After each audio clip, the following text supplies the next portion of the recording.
रोज शंकर के मंदिर में प्रतिदिन जाने वाले को और एक और चीज अपने स्मरण में रहे, अगर शिव के मंदिर नहीं जा सकते तो अपने घर में जो शिवलिंग है उस पर जल चढ़ाओ। और यदि आप अपने शंकर के घर में शिवलिंग पर भी जल नहीं चढ़ा पा रहे हो तो किसी बेलपत्री का वृक्ष हो, उस वृक्ष के नीचे भी जल चढ़ाओ। और कभी मौका मिल जाए, कभी भगवान शंकर की बड़ी करुणा हो जाए, भगवान शंकर की बड़ी उदारता हो जाए, भगवान शंकर की बड़ी कृपा हो जाए, बड़ी कृपा हो जाए, भगवान शंकर जिस दिन तुम्हारे ऊपर बड़ी कृपा कर दे, किसी सोमवार को 3 नियम बना लो।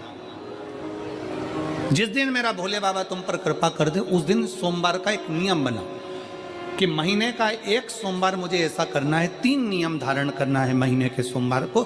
पहला, सुबेरे जाकर शंकर भगवान को 1 लोटा जल चढ़ाना है।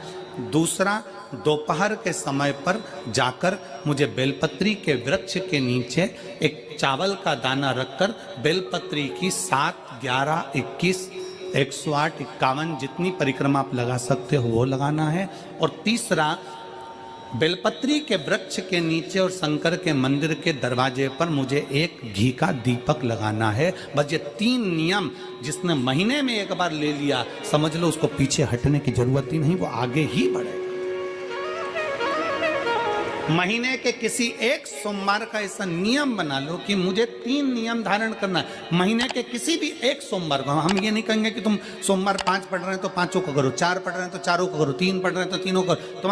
तुम तो महीने का एक सोमवार का नियम बना। और मेरी जीजियों से, मेरी बेटियों से जो विदेश में रह रही हैं, जो कहीं बाहर रह रही हैं, कहीं बड़े शहर में रह रही हैं, जो रोज मंदिर नहीं जा सकते, हर किसी महीने के एक सोमवार को भी ये नियम निर्धारण थे, तो उनसे कहेंगे कि 3 महीने में एक सोमवार का नियम बना लो। 3 महीने में नहीं बना सकते तो 6 महीने में एक सोमवार का नियम बना लो। और 6 महीने में नहीं बना सकते तो 1 साल में एक सोमवार का ऐसा नियम बना लो कि मैं साल का एक सोमवार ऐसा रहूंगी कि सुबह सोमवार के दिन मंदिर में जाकर जल चढ़ाऊंगी, दोपहर में जाकर बाबा को एक अक्षत का दाना रखकर, अक्षत का मतलब है कि बाबा मेरी दिनों दिन उन्नति करना। बेलपत्री के वृक्ष के नीचे जो अक्षत रखा जाता है वो उन्नति के लिए रखा जाता है। शंकर के शिवलिंग पर जो अक्षत रखा जाता है वो रोग मुक्ति के लिए रखा जाता है। अशोक सुंदरी पर जो अक्षत रखा जाता है वो संतान प्राप्ति के लिए रखा जाता है। षडानंद कार्तिकेय की ओर जो अक्षत रखा जाता है वो हमारे बच्चों की सुख समृद्धि के लिए रखा जाता है। विनायक की ओर,